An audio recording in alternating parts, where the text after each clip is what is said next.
Welcome dear students.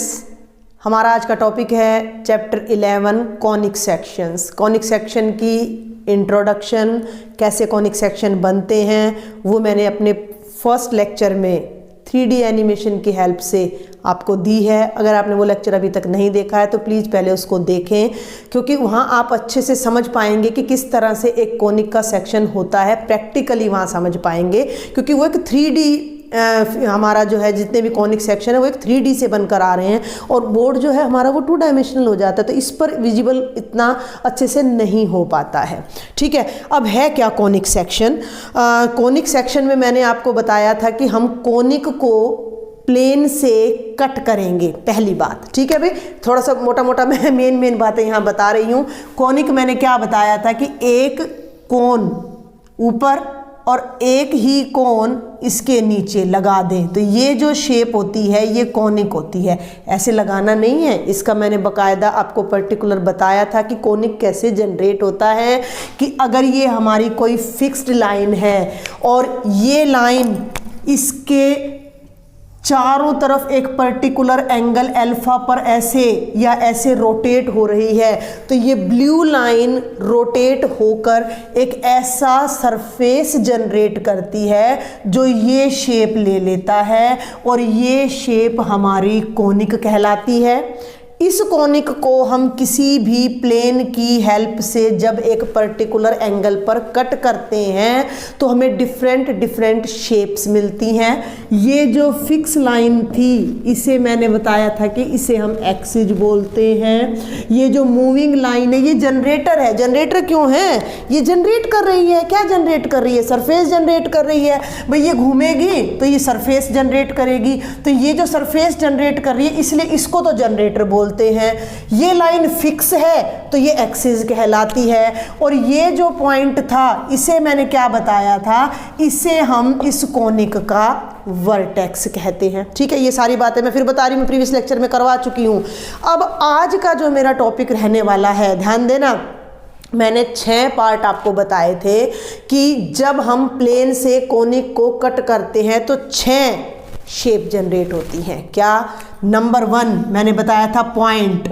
ठीक है, इन सबको मैं साथ साथ लेके भी चलूँगी। जब हम प्लेन को बिल्कुल एक्सिस पर परपेंडिकुलर, ठीक है, आप ये देखें कि ये आपका एक्सिस है, ठीक है, और ये आपका प्लेन है। जब ये प्लेन इस एक्सिस को बिल्कुल 90 डिग्री के एंगल पर वर्टेक्स पर कट करता है, वर्टेक्स पर, ये बात ध्यान रखनी है, 90 डिग्री के एंगल पर वर्टेक्स पर कट करता है तो जहाँ ये टच करता है वो पॉइंट होता है। ठीक है, उसके बाद मैंने आपको बताया था कि जब ये प्लेन वर्टेक्स पर ही जनरेटर के पैरेलल कट करता है तो हमें वहाँ मिलती हैं स्ट्रेट लाइंस। उसके बाद मैंने बताया कि ये प्लेन जनरेटर इसको एक्सिस को 90 डिग्री के एंगल पर कट करता है अदर देन वर्टेक्स, तो जो शेप अब यहाँ जनरेट होगी वो आपका सर्कल होगा। ये जनरेटर जब थोड़ा सा 90 से कम एंगल पर आ जाता है तो प्लेन जब हमारा बेटा 90 से कम एंगल पर आ जाता है तो हमारी जो शेप बनती है वो एलिप्स कहलाती है। क्लियर? और जब जनरेटर के बिल्कुल पैरेलल होकर केवल एक नैप को ये काटता है तो ये हमारा क्या बनता है? पैराबोला। और दोनों नैप्स को जब ये काटता है तो हाइपरबोला। ठीक है भाई, 5th नंबर पर मैंने बताया पैराबोला और 6th नंबर पर मैंने आपको बताया हाइपरबोला। तो चैप्टर नंबर 11 में हम इन 4 फिगर को डिस्कस करने जा रहे हैं। आराम से लेंगे, बहुत प्यार से हम इन चीज़ों को डिस्कस करेंगे। तो सबसे पहले तो मैं आपको बता दूं कि जो ये पैराबोला और हाइपरबोला नाम है ये जिस मैथमेटिशियन ने दिए हैं उनका नाम था अपोलोनियस। Apollonius, APOLLONIUS। अपोलोनियस ने पैराबोला और हाइपरबोला नाम दिए थे। और आप कहेंगे कि ये क्या इंपॉर्टेंस है कॉनिक सेक्शन की? तो सर्कल तो हम भी अपनी प्रीवियस क्लासेस में पढ़ते आ रहे हैं, स्ट्रेट लाइन भी पढ़ते आ रहे हैं, लेकिन एलिप्स हुआ, पैराबोला हुआ। एलिप्स की शेप मैंने आपको बताई थी ओवल होती है, पैराबोला एक यू शेप का होता है, हाइपरबोला की डबल ब्रांच होती हैं जो यू शेप में चलती हैं। इनके क्या यूज़ हैं हमारी लाइफ में? तो मैं आपको बता दूं कि प्लैनेटरी मोशन में जो ये हमारे प्लैनेट्स हैं, अर्थ है, मून है, ये अर्थ है और ये अपना जुपिटर है और तरह तरह के जो आपके जो ये सारे प्लैनेट हैं, ग्रह हैं, इनके मोशन को साइंस में स्टडी करने में हमारा ये कॉन्सेप्ट बहुत काम आता है। टेलीस्कोप्स बनाने में, एंटीनाज बनाने में, ठीक है भाई, एंटीनाज वगैरह बनाने में, reflectors, flash lights, automobile headlights वगैरह, इन सब चीज़ों में साइंस में बहुत वास्ट यूज है इन सब कॉन्सेप्ट्स का। तो ये बिल्कुल यूज़लेस नहीं है। कहीं आप सोचें कि हमें ये क्या पढ़ाया जा रहा है, तो हम स्टार्ट करते हैं आज का अपना टॉपिक सर्कल से। इससे पहले आप मेरे फर्स्ट लेक्चर को ज़रूर देखें। आज हम करने जा रहे हैं एक्सरसाइज 11.1 स्टार्ट। तो मैं यहाँ पहले लिख देती हूँ एक्सरसाइज 11.1। टॉपिक का नाम हमारा क्या रहेगा? टॉपिक का नाम हमारा रहेगा बेटा जी सर्कल। टॉपिक का नाम है सर्कल। कोई नया वर्ड नहीं है। नया क्या है? नया वर्ड है conic sections. Circle as a conic section. Conic section का इतना ही कॉन्सेप्ट है कि जस्ट आपको बस यही समझना है कि सर्कल भी कॉनिक का ही एक पार्ट है। बाकी हम इसकी सारी स्टडी इंडिविजुअल करेंगे, वहाँ कहीं कोई कॉनिक बीच में नहीं आने वाला है। हम सीखेंगे कि सर्कल की इक्वेशन कैसे बनाई जाती है। ठीक है, समझ आ रही मेरी बात आपको? ये एक तरह से हम ज्योमेट्री ही पढ़ रहे हैं। यहाँ पर 3D ज्योमेट्री, 2D ज्योमेट्री ही हम यहाँ पर पढ़ रहे हैं। हमें सर्कल की इक्वेशंस बतानी है। इक्वेशंस पता है तो सेंटर और रेडियस बताना है। तो ये चीज़ हम यहाँ सर्कल में सीखने जा रहे हैं। समझ रहे हैं आप बात? 2 डायमेंशनल ज्योमेट्री, निर्देशांक ज्यामिति जो आपने क्लास 10th में पढ़ी थी, समहाउ वहीं से ये चलेगा। क्लियर है? तो यहाँ अब हम स्टार्ट कर रहे हैं बेटा सर्कल। तो सर्कल के लिए मैं फिर से एक बार रिपीट कर दूं कि ये अब मैं बड़े आराम से, बड़े प्यार से आपको पढ़ाऊंगी, एक एक बात आपको यहाँ बताऊंगी। जो जो कॉनिक सेक्शन हम पढ़ेंगे उसी की डिटेल में आपको साथ साथ देती भी जाऊंगी एज अ कॉनिक सेक्शन। ये कॉनिक है, क्लियर है? और ये हमारा एक्सिस है, क्लियर? ये ब्लैक लाइंस जो आपको दिख रही हैं ये सारे के सारे हमारे जनरेटर हैं और ये हमारा वर्टेक्स है।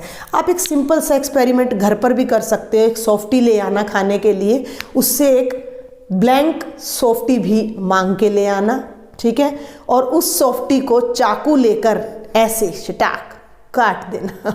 ठीक है, समझ आ रही है मेरी बात आपको? भाई सॉफ्टी हर जगह मिलती है, गाँव में, शहर में। एक सॉफ्टी का कोन आप लाना, एक खाने के लिए ले आना, एक ब्लैंक ले आना, क्योंकि खाने के लिए लाओगे और उसको काटोगे तो सारी आपकी जो आइसक्रीम है उसके अंदर का जो इंग्रेडिएंट है वो सारा गिर जाएगा। समझ रहे हैं मेरी बात को?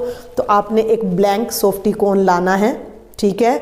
और उसको चाकू से, एंगल ध्यान रखना, चाकू से ऐसे आपने काटना है। क्लियर? ये दिखा आपको यहाँ से जो मैंने ये काटा है, तो आपने उसको चाकू से ऐसे काटना है। ऐसे का मतलब एक्सिस के साथ 90 डिग्री के एंगल पर आपने कोनिक को काटना है, उस सॉफ्टी के कोन को। तो वो जो सॉफ्टी का कोन जो कट के जो शेप आएगी वो ये शेप आएगी। ये सेक्शन हमने देखना है, इस पार्ट को हमने देखना है, सेक्शन, कोनिक का सेक्शन। ये जो भाग हुआ है कटने के बाद, सपोज कर लीजिए कि ये होती सॉफ्टी मेरी, तो ऐसे कटने के बाद वो सर्कुलर शेप आपको वहाँ मिलेगी। तो यहाँ आपका एक सर्कल जनरेट होता है एज ए कॉनिक सेक्शन। तो ये सर्कल है, भी दिखने में नहीं लग रहा है, अब ये आपका सर्कल है। क्लियर है? तो कॉनिक सेक्शन का इतना ही रोल है कि कॉनिक सेक्शन में सर्कल का क्या रोल है कि अगर हम किसी कॉनिक को किसी प्लेन से एक्सिस के परपेंडिकुलर कट करते हैं तो जो सेक्शन हमें मिलेगा वो सर्कल कहलाएगा। अब यहाँ सर्कल एक अलग टॉपिक के रूप में अब हम यहाँ डिस्कस करने जा रहे हैं। क्या डिस्कस करेंगे? सर्कल की इक्वेशन। सर्कल की इक्वेशन क्या होती है, कैसे सर्कल की इक्वेशन बनती है। तो इस बात को बड़े ध्यान से समझो, सर्कल होता क्या है। आपने आज तक सर्कल कैसे बनाया है? कभी बनाया होगा सर्कल आपने क्या किया होगा? आपने एक कंपास लिया होगा, उसमें एक पेंसिल लगाई होगी, एक पर्टिकुलर रेडियस लिया होगा और कंपास को रख के आपने ऐसे घुमा दिया होगा। तो जहाँ कंपास रखा और जहाँ घुमाया उसके बीच में कोई तो रिलेशन होगा। जहाँ आप कंपास रखते हैं वो फिक्स पॉइंट है, वो आपका सेंटर कहलाता है। वो आपका क्या कहलाता है? सेंटर कहलाता है। ठीक है। और जितना आप कंपास को खोलते हैं वो आपका रेडियस कहलाता है। और ये जो आप फिगर यहाँ जनरेट करते हैं, ये जो आउटर बाउंड्री होती है, ये उस सर्कल की क्या कहलाती है? सरकमफ्रेंस। ये बहुत सिंपल सी बातें हैं, ये हमने अपनी प्रीवियस क्लासेस में सारी पढ़ रखी हैं 10th क्लास तक। तो फिर नया क्या है? नया है equation of circle, how to generate the equation of a circle. ठीक है। अब सबसे पहले तो मैं आपको सर्कल की डेफिनेशन दूंगी। डेफिनेशन आपने आज तक सर्कल की नहीं पढ़ी होगी। डेफिनेशन क्या होती है सर्कल की? तो सबसे पहले हम लेते हैं बेटा जी सर्कल की डेफिनेशन, समझेंगे बड़े ध्यान से। क्वेश्चंस बहुत सिंपल है लेकिन हम थोड़ा सा डिटेल में पढ़ना चाहेंगे इस टॉपिक को, क्योंकि आगे भी आपको बड़ा काम आएगा। द सर्कल, ध्यान देना, मैं समझाऊंगी अभी आपको, पहले मैं लिख दूं। The circle is the, circle क्या है? Locus of a point. अब ये लोकस नहीं पता होता कई बच्चों को, तो लोकस मीन्स पाथ, एक रास्ता। ध्यान देना है, is the locus of A point which remains at a constant distance, which remains at a constant distance from a fixed point, from a fixed point। ये बात अब आपको समझनी है। सर्कल क्या है?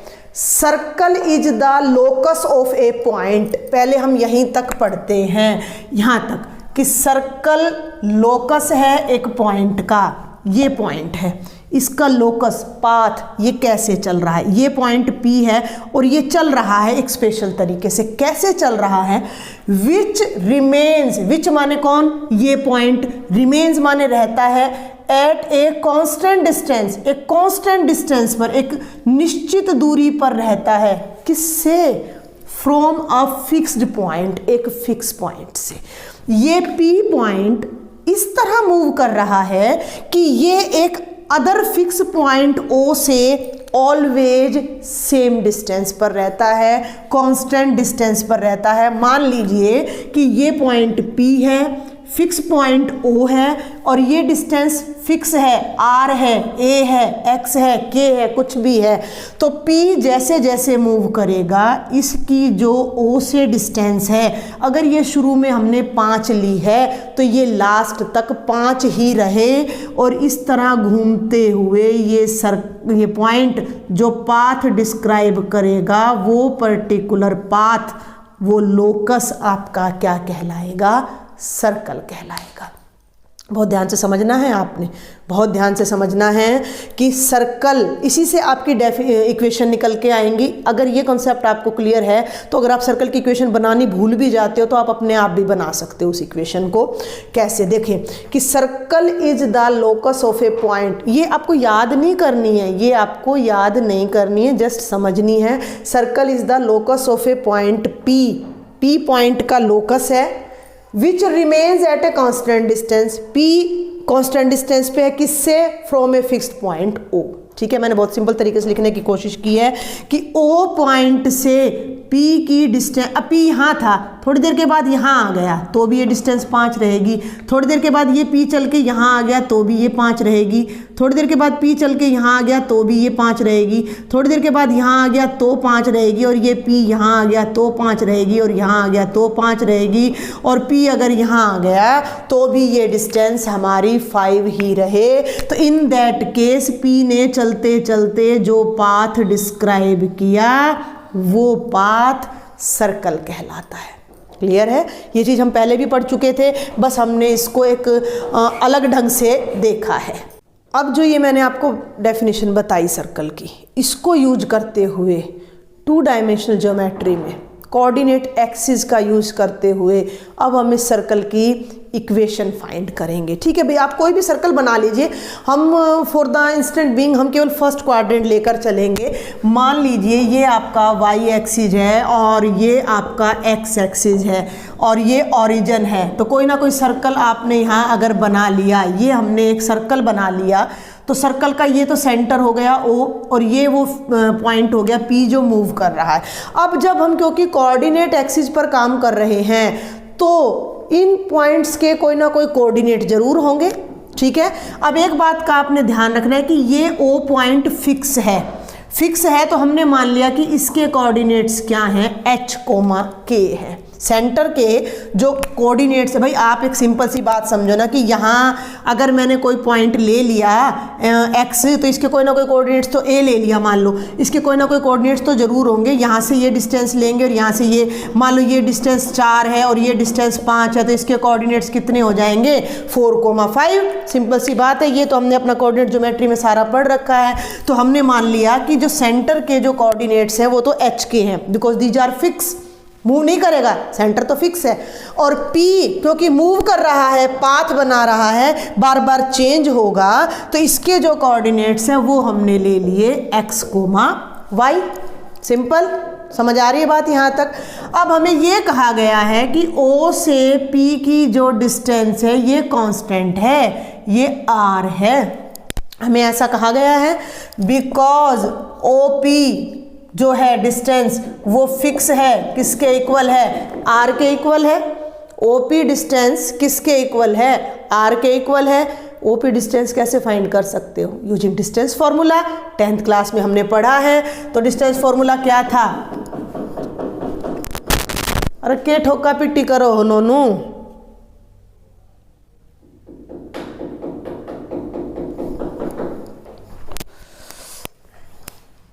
अब हम OP कैसे कैलकुलेट कर सकते हैं, यूजिंग डिस्टेंस फार्मूला।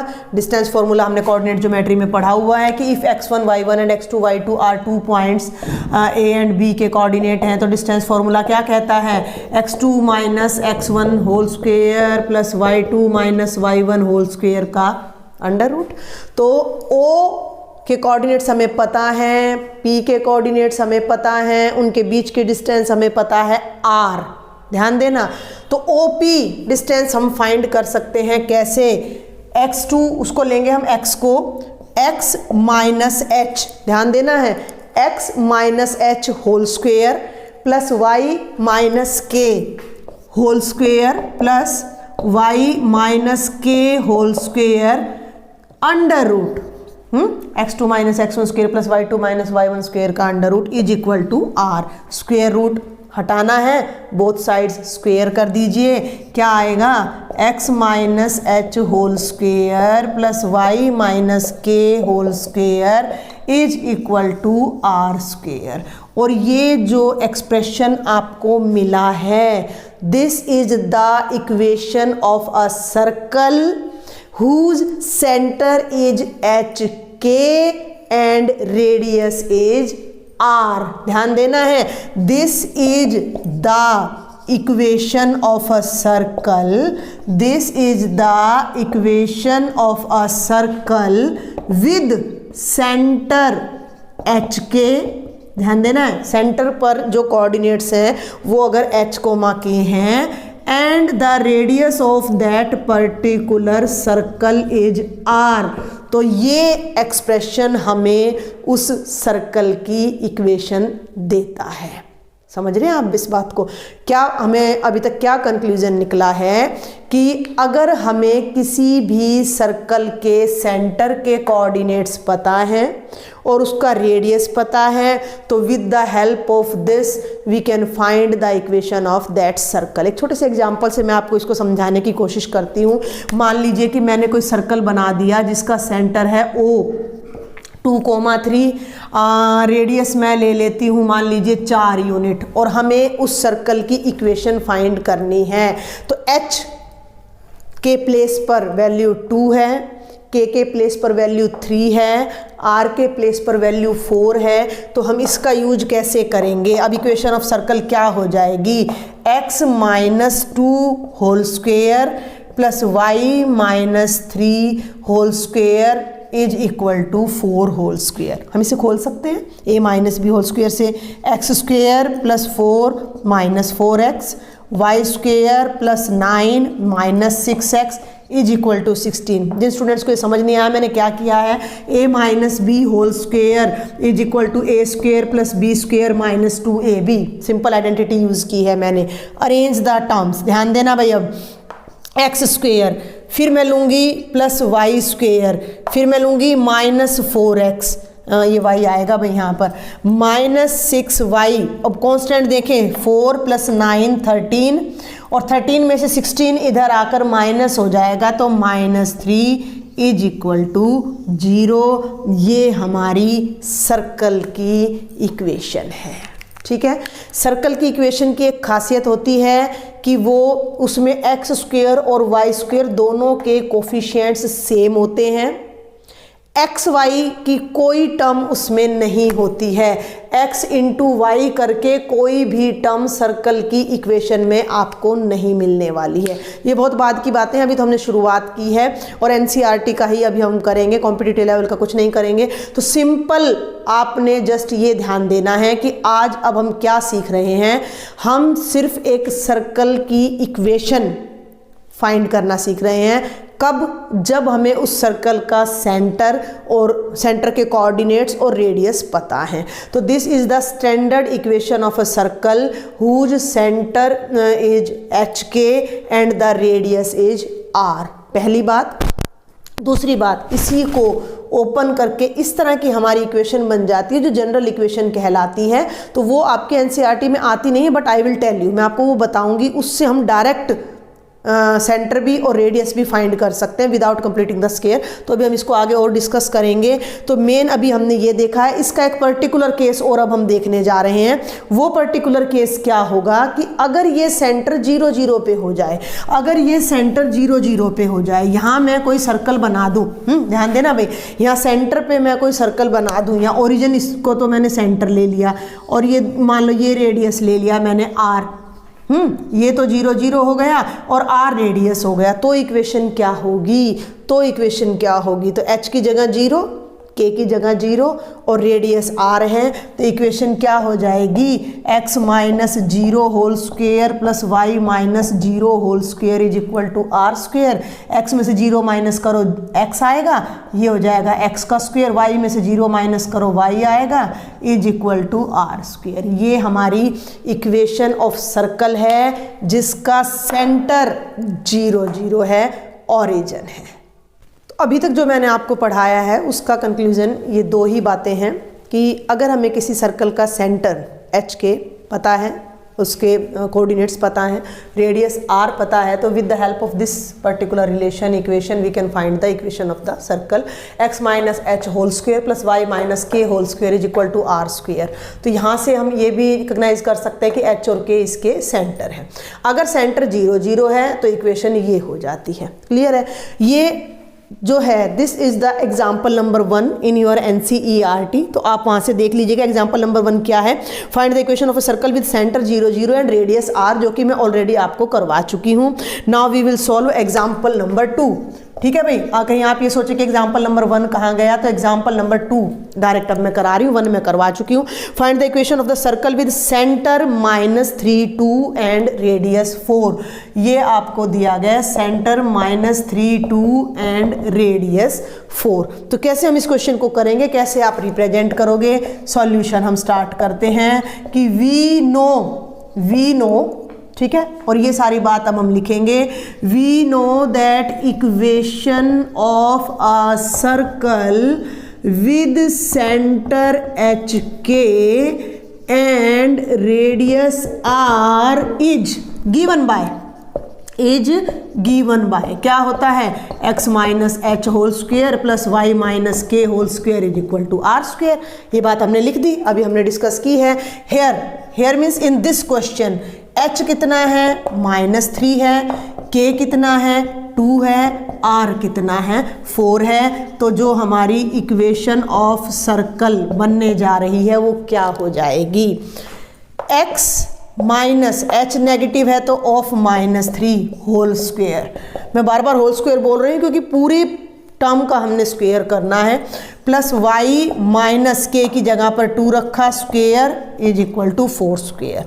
आप इस क्वेश्चन को यहीं पर छोड़ सकते हो। Minus minus plus x plus 3 whole square plus Y minus 2 square is equal to 16। ये आपकी सर्कल की इक्वेशन आ जाती है स्टैंडर्ड फॉर्म में। यहाँ आपका क्वेश्चन ख़त्म हो जाता है। ठीक है, अब मैं आपको कुछ और बताना चाहूँगी कि जब हम इन एक्सप्रेशंस को खोलेंगे और हमें सर्कल की इक्वेशन अच्छी तरह से एक्सपेंड होके जो मिलेगी वो हमारी जनरल इक्वेशन ऑफ सर्कल होगी। ये क्वेश्चन यहाँ ख़त्म हो चुका है। लिसन, ये क्वेश्चन यहाँ ख़त्म हो चुका है। अब मैं यहाँ इसी से थोड़ा आगे बढ़कर आपको जनरल इक्वेशन ऑफ सर्कल बताना चाहूँगी। हम इसे ओपन कर लेते हैं using the identity. X square plus 9 plus 6x, ये हो जाएगा Y square plus 4 minus 4y is equal to 16।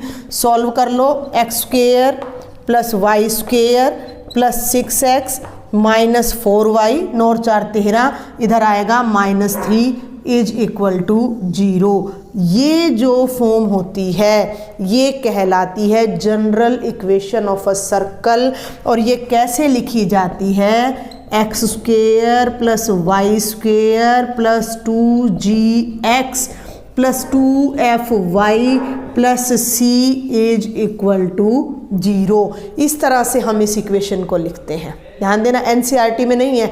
NCERT में आपको इस तरह की इक्वेशंस मिलेंगी। इनसे आपने सेंटर और रेडियस फाइंड करना है। वो आप कैसे करोगे? Bye completing the square. लेकिन अगर आपको स्टैंडर्ड जनरल इक्वेशन पता है तो आप यहाँ से डायरेक्ट सेंटर और रेडियस कैलकुलेट कर सकते हो। किस तरह से? दोनों तरह से अब हम देखेंगे। तो यहाँ मैं पहले आपको बता दूँ कि देखो, अब x का जो कोफिशिएंट है मैंने उसे 2g लिखा है और यहाँ x का कोफिशिएंट है 6। इसका मतलब 2g की वैल्यू कितनी हो गई? 6। ध्यान देना, तो g की वैल्यू कितनी हो गई? 3। क्लियर? यहाँ y का कोफिशिएंट 2f है और यहाँ y का कोफिशिएंट -4 है, तो 2f हो गया -4, तो f की वैल्यू आ गई -2। यहाँ कांस्टेंट टर्म c है तो यहाँ कांस्टेंट टर्म हो गई -3। ये 3 टर्म हमें यहाँ से मिल रही है, g, f और c। ठीक है, ध्यान से सुनेंगे मेरी बात को।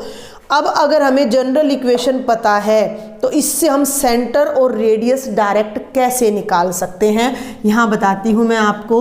अगर हमें जनरल इक्वेशन है तो सेंटर होता है -g और -f। ध्यान से, -g का मतलब x के कोफिशिएंट के हाफ का नेगेटिव। g कितना आ रहा है? 3, तो उसका नेगेटिव यहाँ कितना हो जाएगा? -3। क्लियर? f कितना आ रहा है? -2, उसका नेगेटिव कितना हो जाएगा? 2। आप देखिए आपके क्वेश्चन में सेंटर क्या था? -3 2 था, इससे डायरेक्ट हमारा आ गया। रेडियस कैसे निकलता है? r निकलता है g square plus f square minus c का अंडर रूट। ध्यान देना, g का स्क्वेयर करोगे, g कितना है आपका? ये रहा 3 स्क्वेयर 9, f स्क्वेयर 4, तो 9 प्लस 4 और माइनस c ऑलरेडी माइनस है तो माइनस माइनस प्लस का 3, 13, 16 का अंडर रूट करोगे तो 4। आप क्रॉस चेक कर सकते हो कि आपकी स्टेटमेंट में भी रेडियस 4 था और इससे भी हमारा रेडियस 4 ही आ रहा है। ध्यान से समझें इस बात को कि ये जनरल इक्वेशन है। अगर आप किसी सर्कल की इक्वेशन को इस फॉर्म में आपको दे रखा है तो आप इससे उसको कंपेयर कीजिए। g निकालिए, f निकालिए, c निकालिए। g माइनस f आपका सेंटर होगा और g square plus f square minus c का अंडर रूट आपका रेडियस होगा। ये डायरेक्ट तरीका है क्वेश्चन को करने का। अभी नेक्स्ट जो एग्जाम्पल है वो इसी फॉर्म में आपको इक्वेशन दे रखी है और हमें सेंटर और रेडियस निकालना है। मैं दोनों तरीके से आपको बताऊंगी, कंप्लीटिंग द स्क्वायर से भी और इससे भी।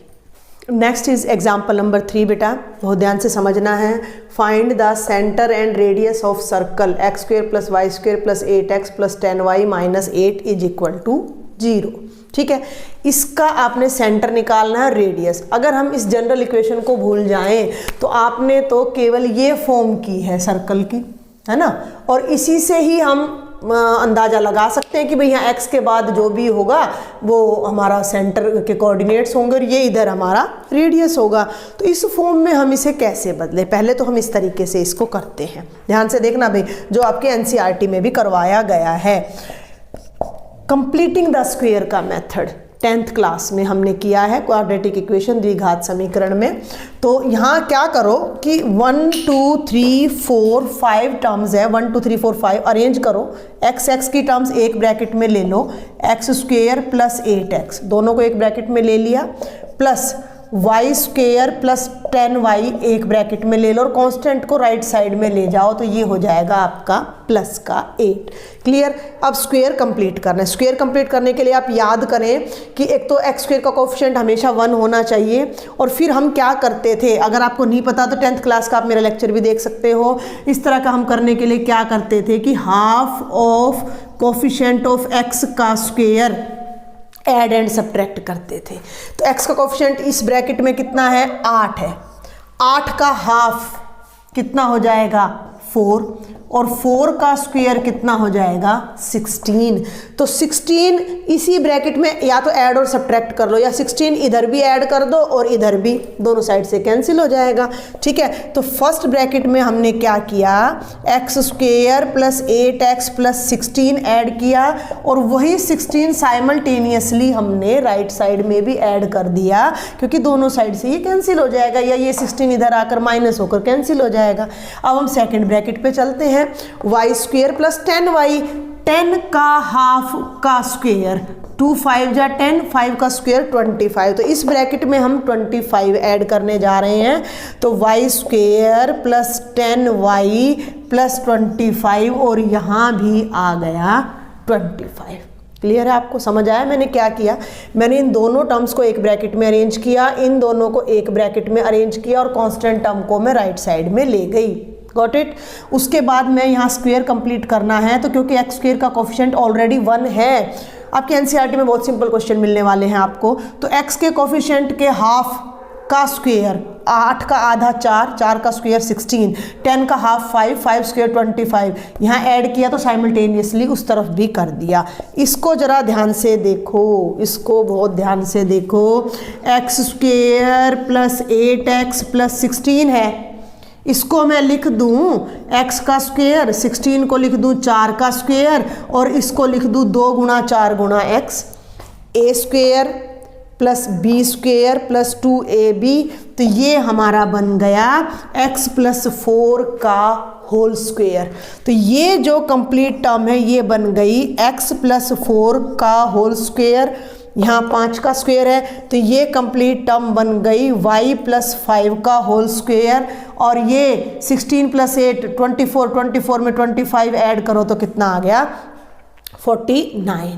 49 किसका स्क्वायर होता है, 7 का। ठीक है भाई, तो ये 7 का हो जाता है। अब इसका कंपैरिजन उससे करें, तो यहाँ आप ध्यान दें कि x के बाद माइनस आ रहा है, तो यहाँ अगर मुझे माइनस चाहिए तो व्हाट शुड आई डू, मैं इसको माइनस ऑफ -4 लिख दूं।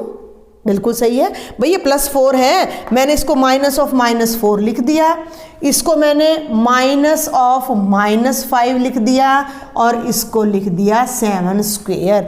अब इस इक्वेशन को उससे कंपेयर करो, कंपेयरिंग विद जो आपकी स्टैंडर्ड इक्वेशन है उससे आप कंपेयर करें, किससे, x minus h whole square plus y minus K whole square is equal to R square से जब आप कंपेयर करोगे तो h कितना आ रहा है, माइनस के बाद h है, तो यहाँ h की वैल्यू आ रही है -4, k की वैल्यू आ रही है -5, और r की वैल्यू आ रही है 7।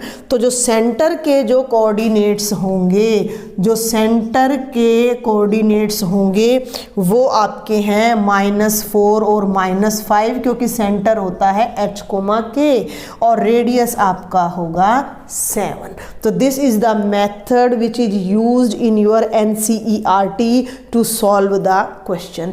अगर आपको इस फॉर्म में सर्कल की इक्वेशन दे रखी है तो आपने ऐसे स्क्वायर कंप्लीट करना है, इसको स्टैंडर्ड फॉर्म में लेके जाना है, कंपैरिजन करना है और फिर सेंटर और रेडियस निकालना है।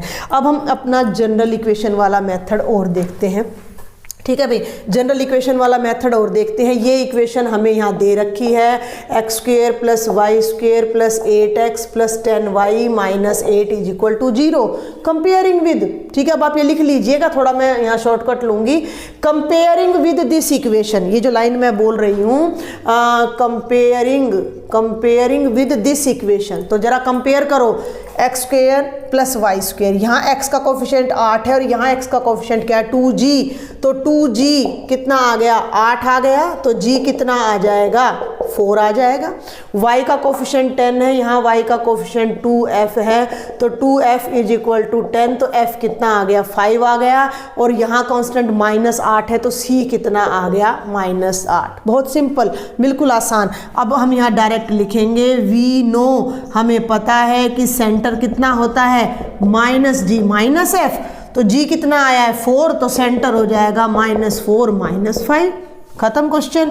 रेडियस क्या बताया था मैंने, G square plus F square minus C का अंडर रूट। अगर आपके मन में कोई डाउट हो कि ये फॉर्मूले आए कहाँ से हैं, तो हमने स्टैंडर्ड इक्वेशन, जनरल इक्वेशन को इस तरह स्क्वेयर कंप्लीट करना है और फिर ये फॉर्मूले वहाँ से इसको इस फॉर्म में हम बदलते हैं कंप्लीटिंग द स्क्वेयर से, और तब ये हमारे जो है वैल्यूज़ आती हैं।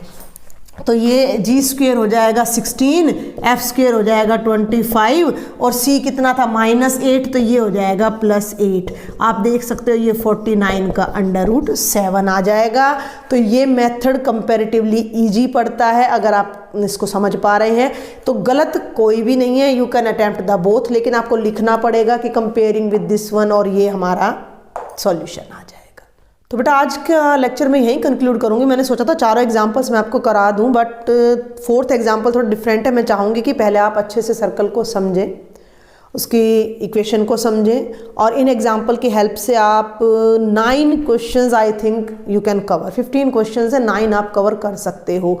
तो ये सारा कॉन्सेप्ट जब आपको क्लियर हो जाएगा, आफ्टर दैट हम एग्जाम्पल नंबर 4 और उससे रिलेटेड क्वेश्चंस करेंगे। कोई भी डाउट है, कोई भी क्वेरी है, कुछ समझ नहीं आ रहा है, then please do write me in the comment box and please share my lectures with maximum students.